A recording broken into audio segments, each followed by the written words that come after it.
So dito tayo sa Jollibee Mississauga, Seafood City. So gusto kong pakita sa inyo kung saan yung Jollibee dito. So kakaride ko lang. Nakarating ako ng alas 6 ng hapon dito. Pero may araw pa dito. Parang alas 6 ng hapon ng gabi. So dito yun. Okay, ayun na yung bike ko.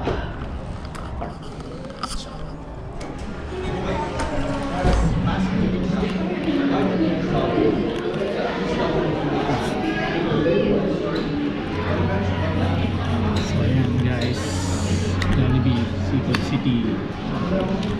Sa loob may mga parang supermarket, saka mga food court sa kabila.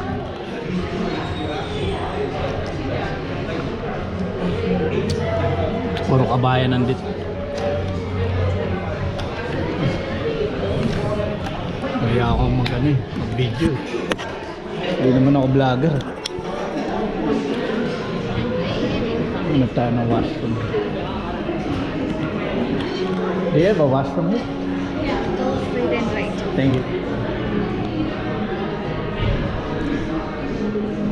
So guys, yan na lang muna. See you. Pagod na sa padyak.